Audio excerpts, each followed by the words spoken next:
Most people in this world are afraid of being different. They try hard to be normal and fit in. But a genius brain is never made to fit in. This movie tells the story of a real genius. His brain could solve the most difficult math codes in the world. But he could not tell if a friend standing in front of him was real or just a vision. He was not defeated by an enemy. He was trapped by his own brain. And the most interesting part is, what helped him get out of the cage was not smarter logic or better medicine. It was a pair of hands that never let go. This is not a story about success. This is a story about making peace with your own mind. The story begins in the year 1947. John Nash goes to Princeton University. He is a graduate student. He is very smart. He is also very different from other students. He does not like to go to classes. He thinks classes are not useful. He thinks he can learn better by himself. He wants to find a new idea. He wants to be famous. He wants to change the world with his math. John is not good with people. He does not know how to talk to them. He likes to be alone. He thinks other students do not like him. One student is named Martin Hansen. Hansen is also very smart. John sees Hansen as a rival. They try to be better than each other. John wants to be the best student in the school. He works very hard on his ideas. He reads many books. He writes many notes. He wants to find one big idea. John often stays in the library until very late. Other students go to parties or sleep. John does not care about parties. He only cares about math. He thinks about numbers and patterns all the time.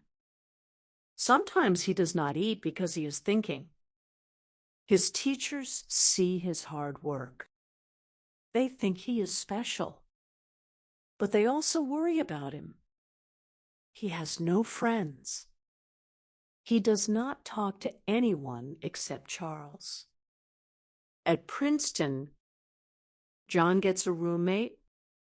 The roommate's name is Charles. Charles is an English student. He is very different from John. Charles is funny.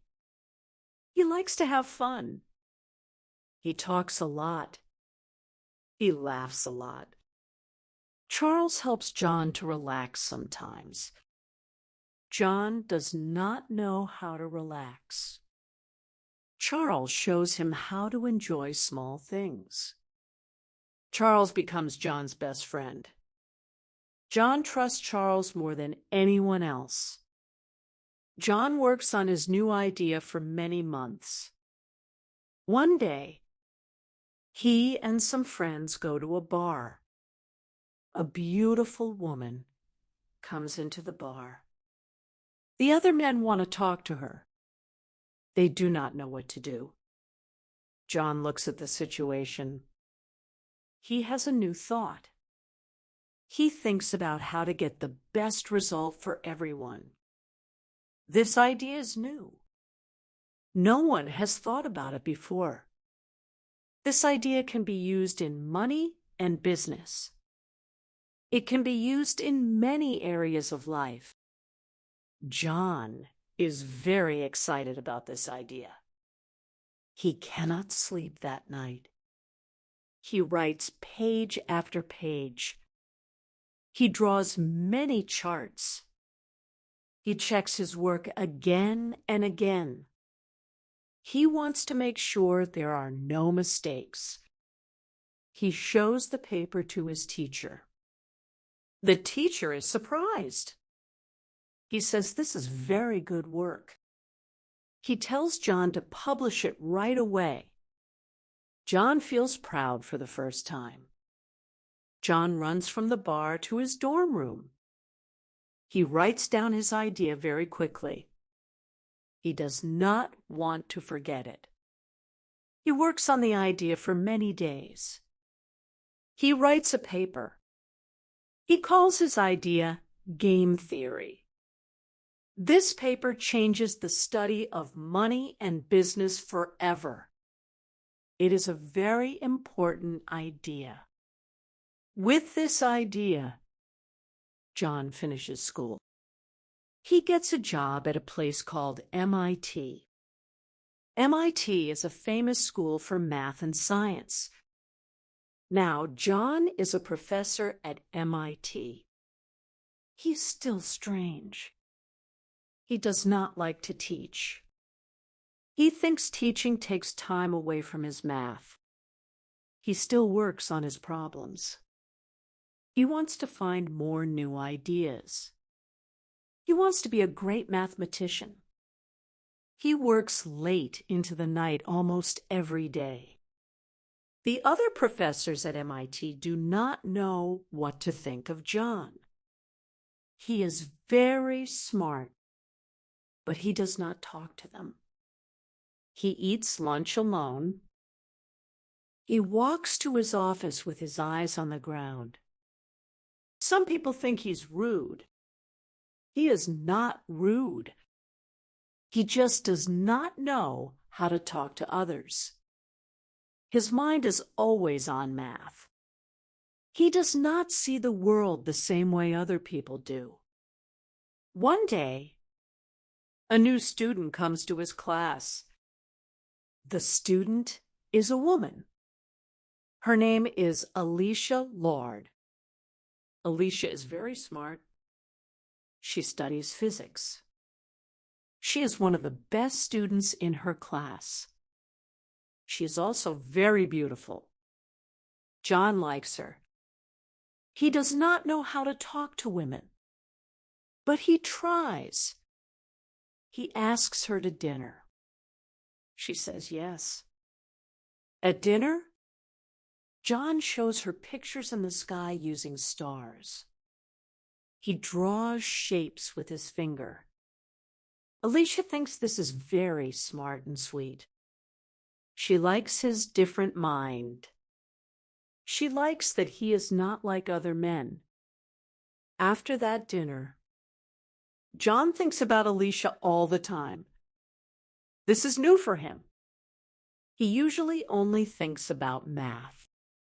Now he thinks about a person. He writes her a letter. Then he throws it away. He writes another one. He is not sure what to say. Finally, he asks her to come to his office. She comes. He tells her that he likes her very much. He says he wants to be with her. Alicia smiles.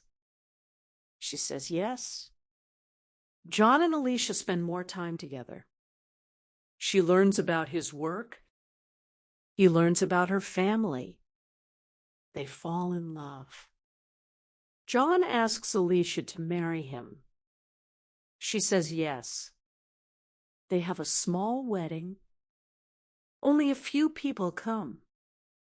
After the wedding, they buy a house together. For a short time, John is very happy. He has a good job.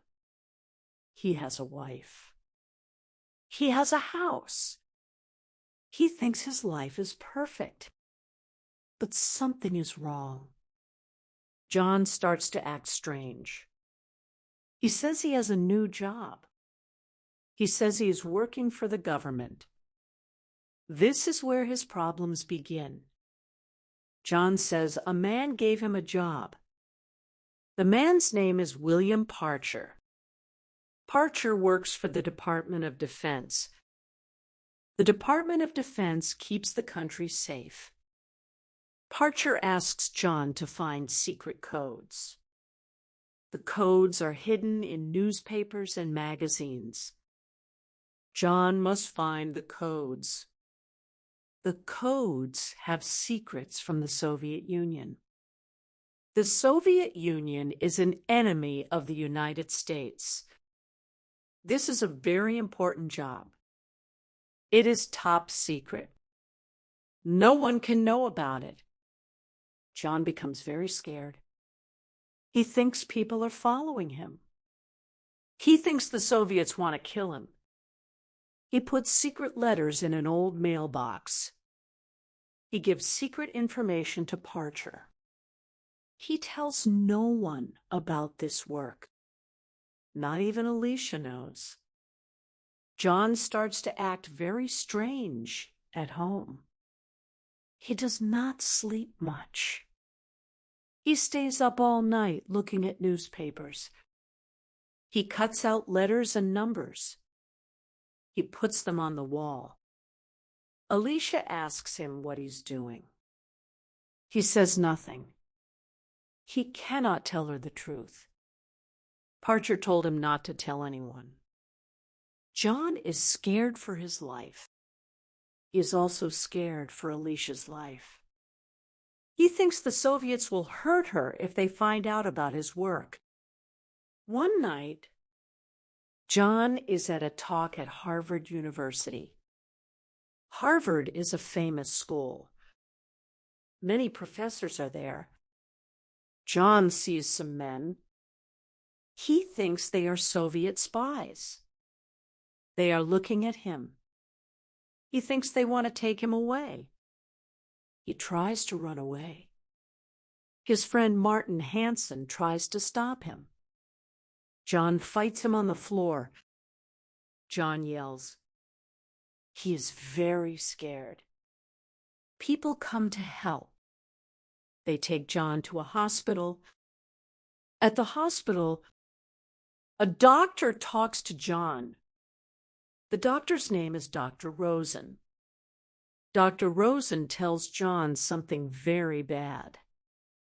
He says John has a mental illness.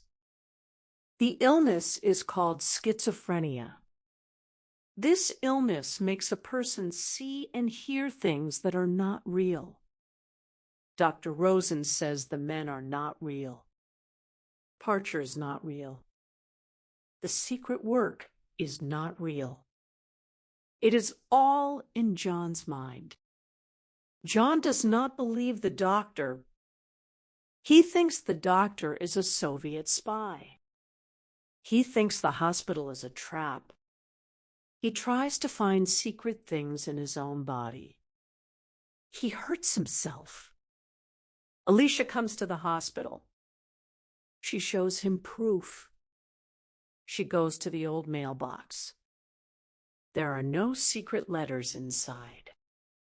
The house where he put his secret papers is empty. No one lives there. There is no Parcher. There is no secret work. John finally understands. He is very sad. He sits on the bed and cries. Then he learns another bad thing.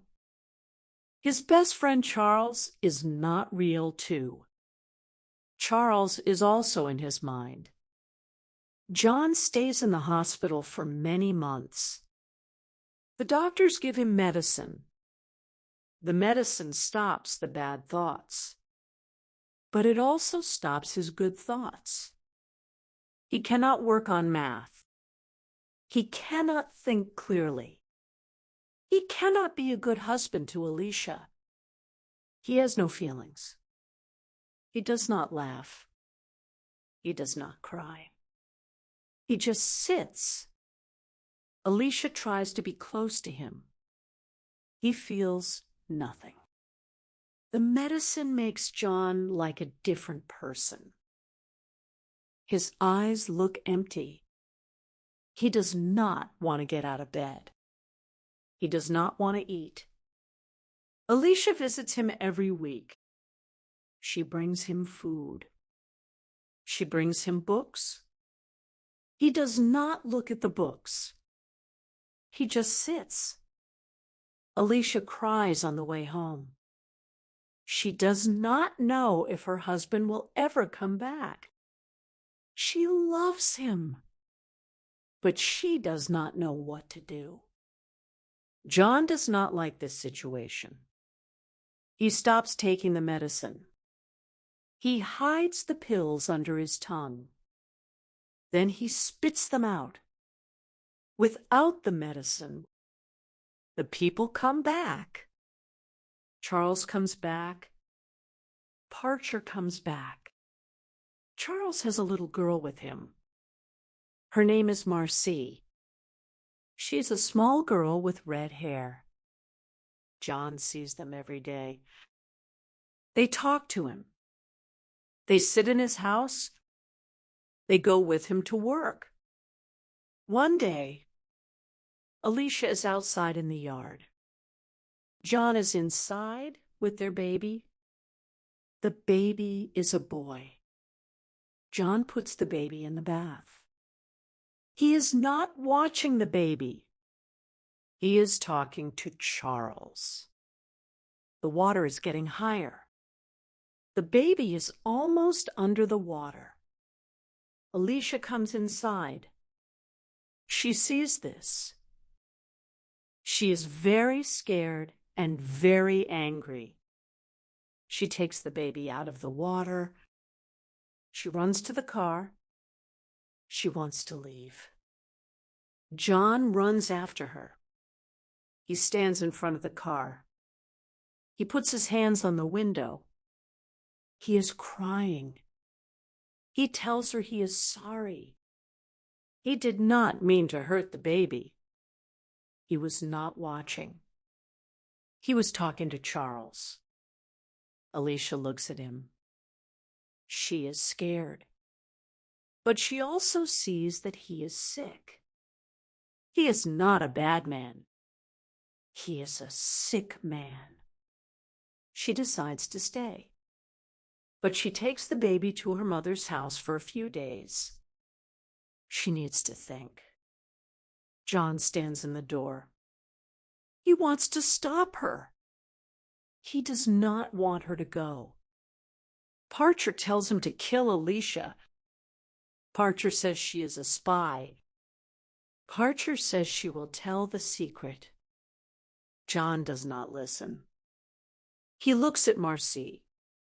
He has seen her for many years. She is still a little girl. She never grows up. She never gets older. John understands now. He runs to Alicia. He tells her she is not real. She never gets older. I know now. He knows the truth. The people are only in his mind. John does not want to take the medicine again. The medicine makes his mind slow. He tells Alicia he will fix the problem himself. He will use his mind to ignore the people. He will not talk to them. He will not listen to them. Alicia's not sure this will work, but she loves him. She stays with him. She helps him every day. Alicia makes a plan. She tells John to ask himself one question every time he sees the people. The question is, does this person make sense? Charles is always the same age. Marcy never goes to school. Parcher never talks to anyone else. These things do not make sense. John learns to ask this question. It is hard at first, but over time, it gets easier. He starts to see the difference between real people and the people in his mind. John goes back to Princeton. He goes to see Martin Hansen. Hansen is now the head of the math department. John asks for a small job. He wants to work in a library. He wants to be near the university. He does not need much money. He just wants to sit and do his math. Hanson is kind. He says yes. John can work in the library. He can sit and think. No one will bother him. The first days are very hard. John goes to the library. He sits and works on his math. The people from his mind are there too. Charles sits near him. Marcy plays on the floor. Parcher stands by the window. Parcher tells him to leave. He says the library is not safe. But John does not listen. He looks at them. He says quietly, "You are not real. You cannot hurt me." Then he goes back to his work. He does this many times every day. Years pass. John gets older. He still sees the people. They are always there. They never go away. But he does not talk to them anymore. He ignores them. He learns to live with his illness. He starts to go to the dining hall. He sits with the other professors. He talks to students about math. People start to see him as a normal person again. They know about his illness. They do not laugh at him. They respect him. He is a smart man. He is just different. One day, a man comes to see John. The man is from a place in Sweden. Sweden is a country far away. The man says John will get a big prize. The prize is called the Nobel Prize. The Nobel Prize is a very big prize for smart people. It is given to people who do great things for the world. John will get the prize for his game theory. John is very surprised. He thought the world forgot his work. He thought no one cared. He is very happy. When John tells Alicia the news, she cries. She is happy for him. She remembers all the hard years. She remembers the hospital. She remembers the baby in the bath. She never thought this day would come. But it came. John looks at her. He says, "You are the reason I am here. You never left me." Alicia holds his hand. She says nothing. She does not need to say anything. John and Alicia go to Sweden for the prize. Many important people are there. They wear nice clothes. They eat good food. At the ceremony, John gives a speech. He talks about Alicia. He says she is the most important person in his life. He says she helped him to live.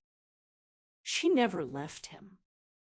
Even when things were very bad, she stayed. He says love is the only thing that makes sense. The people in the room stand up. They clap their hands for a long time. Some people have tears in their eyes. After the ceremony, John is outside the big room. He is with Alicia. He looks across the room. He sees Charles. He sees Marcy. They are standing in the corner. They are looking at him. They do not move. They do not talk. John looks at them for a moment. He does not feel scared anymore. He takes Alicia's hand. He puts his other hand on his shoulder. This is a small touch. It is a soft touch. They walk out of the room together. The people from his mind stay behind. They do not follow him. John Nash lived many more years. He and Alicia stayed married for a long time. He continued to work on math. He continued to see the people in his mind. But he did not let them control his life.